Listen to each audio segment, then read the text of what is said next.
Welcome back. Before watching this episode, make sure to watch part 1 as this is a continuation. Standing here by the river in Bilbao, it's easy to forget that this waterway shaped the city's entire history. The estuary, or ria, is what first put Bilbao on the map in the 14th century, when the town was just a small port. Like many settlements back in the day, the river was the city's lifeline, linking it to the Bay of Biscay and opening up trade routes that eventually turned Bilbao into a booming industrial hub. For centuries, the riverbanks were lined with shipyards, factories, and warehouses. Not the prettiest place, but in the late 20th century, things started to change. The old industrial docks were cleaned up and replaced by promenades, parks, and striking modern architecture. The transformation helped redefine the city's image. Those colourful buildings you see along the river, all the pastel pinks, blues, and yellows, aren't just there for decoration. Historically, these colours were common in northern Spain, specifically in the port towns, partly so sailors and fishermen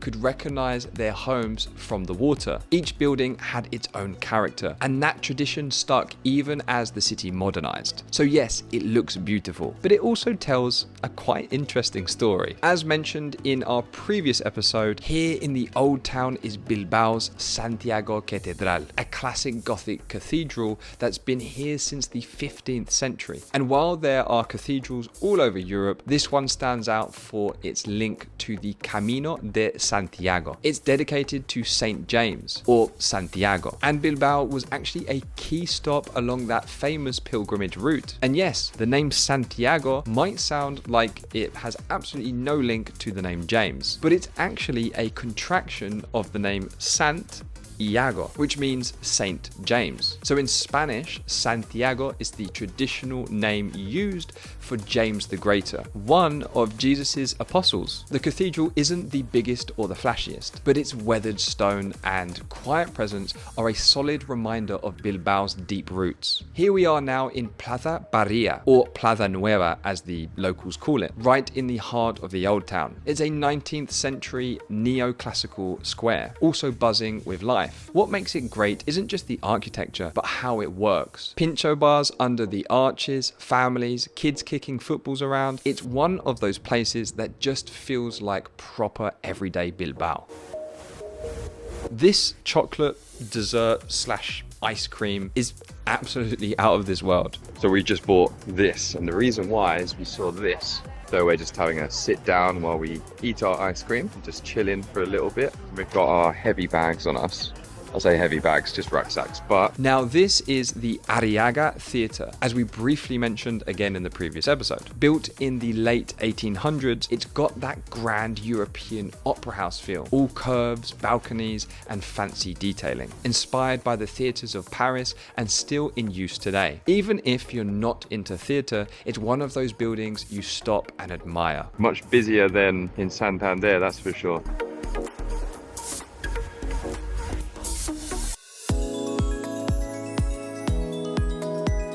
The exterior of this building is very beautiful. Look at this, the green and the yellow. We're not talking about the bus. It's got to be some sort of train station, hasn't it? Surely. And yes, I was right. This is Estación de la Concordia. Built in the early 1900s, it's got this stunning look to it with colourful tiles and intricate ironwork. It's still a working station, but honestly, it feels more like a museum. Yeah, so we have the river here. Here's the city. This is really beautiful. Look at this. Like around the city, you've got the outskirts. It's almost just trees and cliffs. And then a lovely looking station here. So walking along the river, I managed to find this. If you need some water and you're in Bilbao, just walk along the river and you'll find these taps.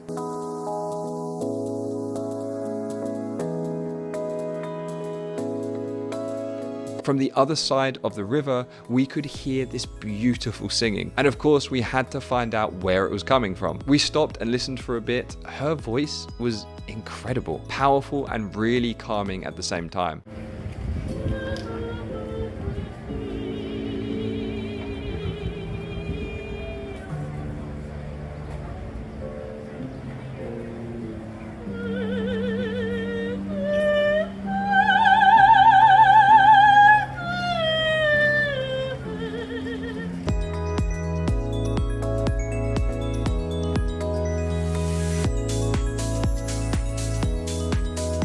then stopped off for what was easily one of the best meals I think I've ever had. My girlfriend picked this restaurant, and honestly, I don't think I could have picked a better one myself. Right by the river, it's called La Ribera. I can absolutely recommend it. The food was unreal, and for a birthday meal, I could not ask for more.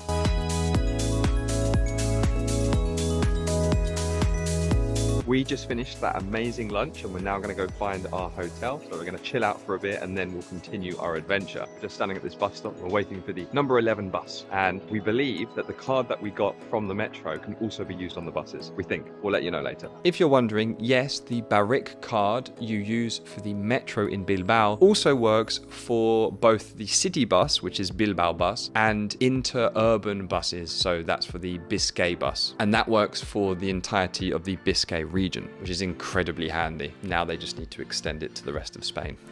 So the road we're on right now is called Gran Via, just like we have in Madrid. And we went past multiple shops as we were going past. I saw Pull & Bear, Guess, Primark, and a bunch of others. Mango was there too. Not that they're open today. Today is Sunday, but on any other day, they would be open.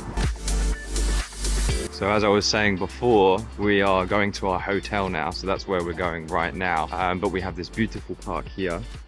And over this way is the stadium. So we're going to check that out as well, because I'd love to see the stadium here in Bilbao. Okay, so we have had a little bit of a break, a nap, and we're now ready to hit the streets once more. It's now 6:20, so we've still got plenty of time.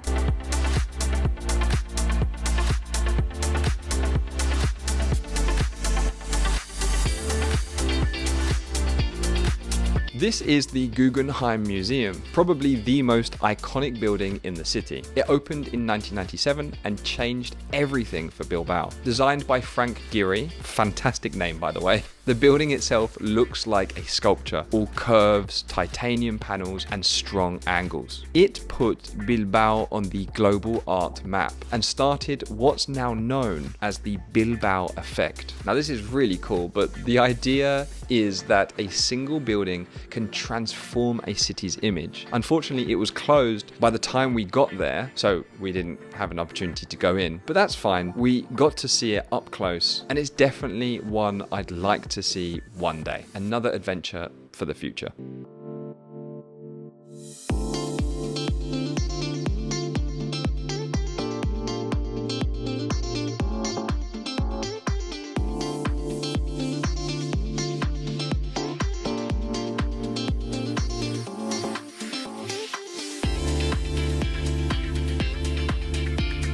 This is San Mamés, home of Athletic Club Bilbao, one of the most unique football clubs in the world. The stadium's nickname is La Catedral, and the name goes back to the original ground built in 1913, which stood next to a chapel dedicated to Saint Mamés. The new stadium, completed in 2013, is sleek and modern, but it still carries the spirit of the original. What makes Athletic Club so special is their commitment to only fielding players from the Basque region. No big international signings, just homegrown talent. And the crazy thing is, they're not just surviving with that approach, they're thriving. In the 2024-2025 season, they finished 4th in La Liga, just behind Atletico Madrid. That's Champions League qualification using only local talent. That's insane.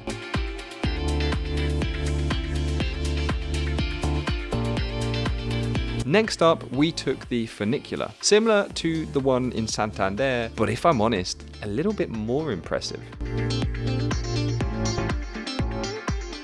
The distance it climbs is much greater and the views from the top are unreal. It's called the Artxanda Funicular, a proper old school cable lift that's been running since 1915. It only takes a few minutes to reach the top, but it's one of those classic Bilbao experiences. Back in the day, locals used to head up to the hilltops for the restaurants or just to escape the city for a bit of air. Now it's part of the city's rhythm, and once you're up there, you get this huge panoramic view of Bilbao. Okay, so just to give you an idea of how far this is to the sea. I zoomed in a bit, zoomed in a little bit. Now I'm going right in. You can see that's where the sea is. So Bilbao certainly is incredibly far away.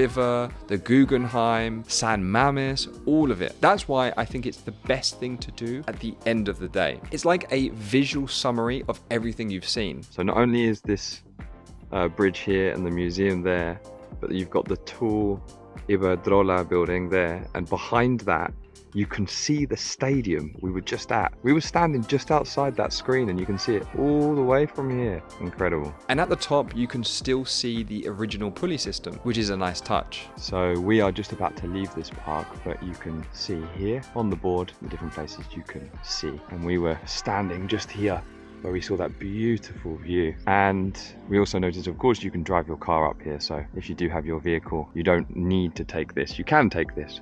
You don't need to. Right, I'm going to pass over to David now to sign off for the end of this video. But before we do that, if you liked this video, maybe check this one out right here. And that is everything for today. Thank you so much for watching this video. Let me know what you thought of Bilbao. Did you prefer it over Santander? Let me know in the comments. What did you think of the north in general? If you like it, let me know. Maybe we can do some more videos in the north in the future. Thank you so much for watching this week's video, and I'll see you in the next one. Thanks.